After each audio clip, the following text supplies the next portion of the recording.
नमस्कार, मैं भूपेंद्र पटवा। एकता न्यूज़ में आपका स्वागत है। चलते हैं खबरों की ओर। धमतरी रथ यात्रा महोत्सव की इस साल धूम रही। 2 साल बाद भगवान जगन्नाथ ने परिवार के साथ लोगों को दर्शन दिए। महोत्सव की शुरुआत 22 जून को हुई। देव स्नान के बाद भगवान बीमार हो गए। 30 जून को प्राण प्रतिष्ठा के साथ नेत्रोत्सव मनाया गया। वहीं 1 जून को शहर में परंपरा अनुसार रथ यात्रा निकाली गई। 10 दिन तक भगवान जगन्नाथ भाई बलभद्र और बहन सुमित्रा के साथ ननिहाल में विश्राम किए। 12 जुलाई को भगवान अपने परिवार संग रथ पर सवार होकर वापस गर्भगृह लौट आए। रास्ते भर लोगों को प्रसाद वितरण किया गया।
आज जैसे हिंदू मान्यता के अनुसार, हमारी परंपरा के अनुसार, पंचांग की दृष्टि से आज चतुर्दशी के दिन भगवान वापसी होते हैं।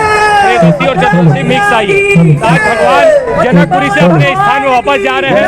नगर वासियों को खुशहाली का आशीर्वाद देते हुए अपनी धाम को विश्राम के लिए आगे बढ़ रहे हैं। अभूतपूर्व उत्साह है। आप देख रहे होंगे कि ये छोटा सा बच्चा, अगर 4 साल के बच्चे को मैं आपके कैमरे में दिखाऊं तो इससे लेके यहाँ पर 80 साल के बुजुर्ग हैं, माताएं हैं। तो ये उत्साह अभूतपूर्व है कि ईश्वर के हाथ में हमारी जीवन है। और आज के दिन भक्तों के मन में भावना रहती है कि रथ के माध्यम से भगवान आज हमारे हाथों में हमारे को उज्जवल भविष्य के लिए हमारे साथ चल रहे हैं।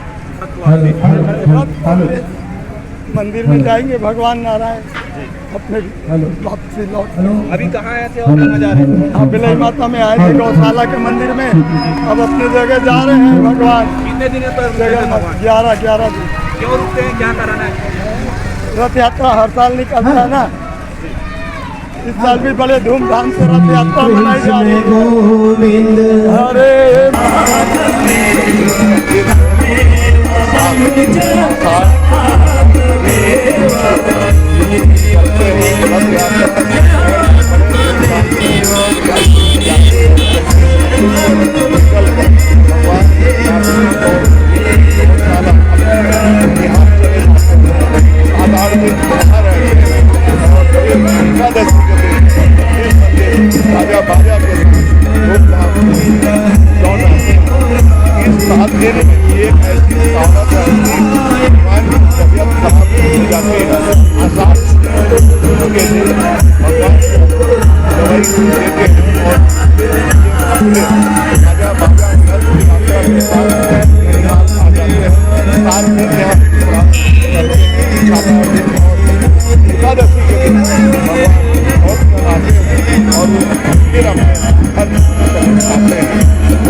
ये रथ यात्रा का जो पर्व है ये लगभग पूरा का पूरा करीब 20 दिन का होता है। इसमें करीब जैसे यहाँ पर 22 तारीख से भगवान का पहले स्नान हुआ। भगवान बीमार थे उस समय, भगवान का स्नान होने के बाद में उसके बाद भगवान को 4 दिन औषधि दी जाती है। यहाँ हमारे मंदिर में 26, 27, 28, 29 4 दिन एक काढ़ा बनाया गया था। भगवान को औषधि दी जाती है और जितने भक्तजन रहते हैं उनको पूरी औषधि का वितरण सुबह सुबह किया जाता है। और ये मान्यता है कि भगवान को जो औषधि दी जाती है उस औषधि से भी सारे भक्तजन ठीक होते हैं। उसके बाद 30 तारीख को यहाँ पे भगवान का हवन हुआ, भगवान के प्राण प्रतिष्ठा हुई और 1 तारीख को रथ यात्रा निकाली गई। उसमें भगवान जगन्नाथ, बलभद्र भैया, सुभद्रा मैया, शालिग्राम भगवान, पतित पावन भगवान सब साथ में जाते हैं और वो अपने जनकपुर जाते हैं, अपनी मौसी के घर आते हैं वो लोग। और वहाँ पर भगवान करीब 11 दिन वहाँ रहते हैं। भगवान वहाँ आराम करते हैं और आराम करने के बाद उसके बाद फिर से रथ यात्रा वापस निकलती है जो मंदिर परिसर में वापस जाती है और भगवान अपने गर्भगृह वापस पहुँच जाते हैं। और ये माना जाता है कि एकादशी के बाद ये एक देवसैनी एकादशी कहते हैं और इस एकादशी के बाद में कोई भी मांगलिक कार्य नहीं होते। भगवान 4 महीने के लिए अपने शयन पे चले जाते हैं। इस तरह आज कितना उत्साह है भक्तजनों में? भक्तजनों में कितना उत्साह है आज? भक्तजनों में पिछले चूँकि 2 वर्ष तक कोरोना काल था, रथ यात्रा नहीं निकाली गई थी, मंदिर के अंदर ही सारे कार्यक्रम संपन्न हो रहे थे। तो इस वर्ष रथ यात्रा में विशेष उत्साह था भक्तजनों में। एक अपार भीड़ देखने को मिली। मंदिर परिसर में हमने इतनी भीड़ सुबह से दोपहर तक के जब तक रथ निकला कभी हमने नहीं देखी। बहुत ज़्यादा उत्साह था लोगों में। आज फिर रथ वापस लौट रहा है तो अभी भक्तजनों में अपार उत्साह है और ये ऐसा लग रहा है कि हमारे मतलब दोबारा कोरोना का कम से कम ये काल तो हमारे यहाँ नहीं आएगा। भगवान की कृपा बनी रहेगी। भगवान देखन को आते हैं और तीरथ पे जाते हैं, 11 दिन ननिहाल में रहते हैं। ये उनका मौसी का घर है।